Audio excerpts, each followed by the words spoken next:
Marc Simoncini, le fondateur de Mythic, détenteur d'une fortune à 400 millions d'euros, après avoir surmonté la ruine et la dépression.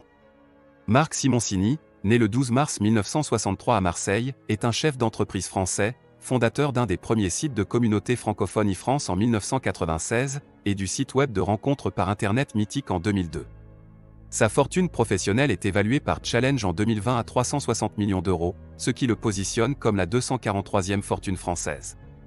Peu intéressé par les études, il redouble sa 4e et sa première, obtient son bac de justesse, et se retrouve employé dans le BTP, derrière un marteau-piqueur. Il travaille ensuite comme manutentionnaire dans un entrepôt où le temps d'usage des toilettes est réglementé. Il déclara « Quand le code du travail réglemente la constipation, c'est que la fin d'un monde est proche ».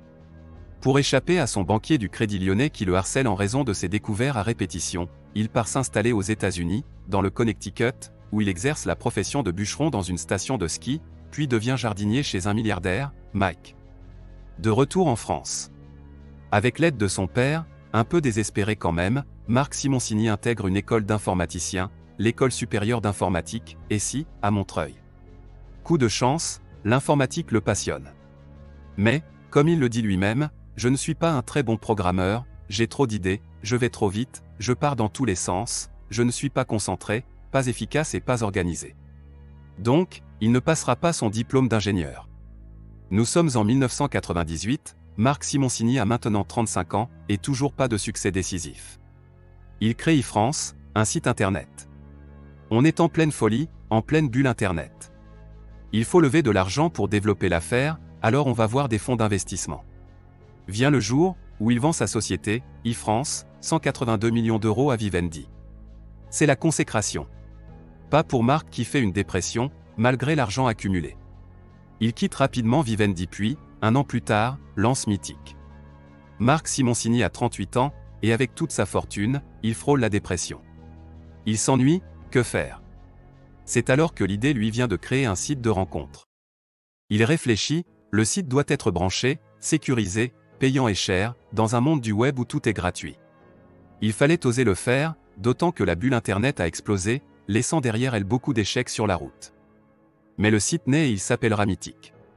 En 2003, il vit un nouveau coup très dur. Marc Simoncini avait en grande partie été payé des ventes de ses sociétés, comme on l'a vu, en titre Vivendi, mais le directeur du groupe, Messier, est viré et le titre Vivendi passe de 120 € à 9 €. Qui aurait pu le prévoir?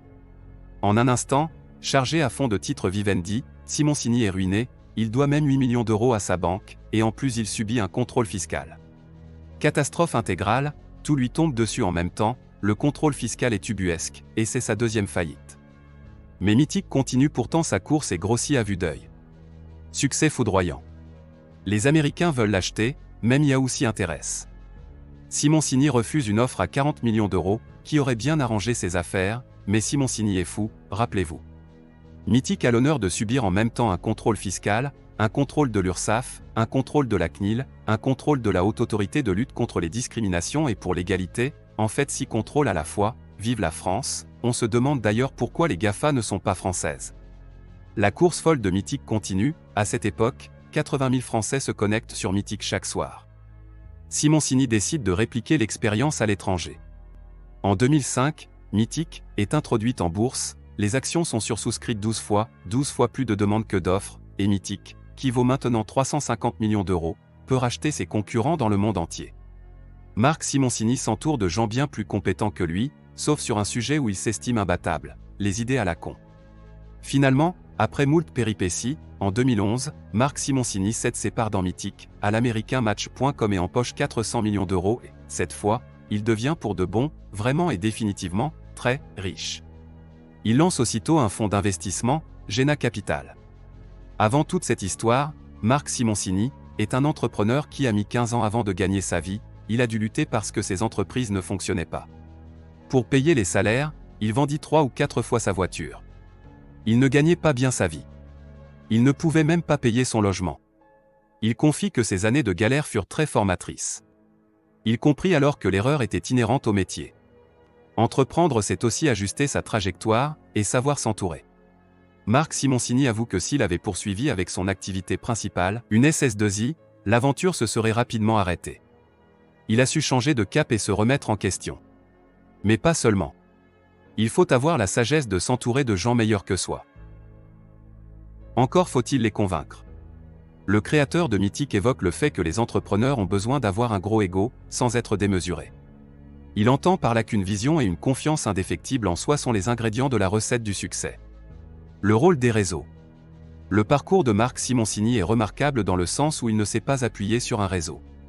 En revanche, il insiste sur le rôle qu'ont joué ses mentors, il cite Edmond Chaboch.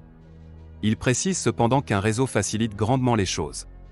Il conseille aux jeunes entrepreneurs de s'en confectionner un et de l'alimenter.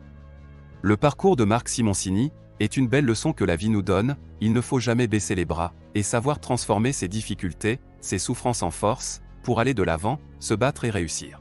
Qu'avez-vous pensé de cette vidéo? N'hésitez pas à nous donner votre avis en commentaire.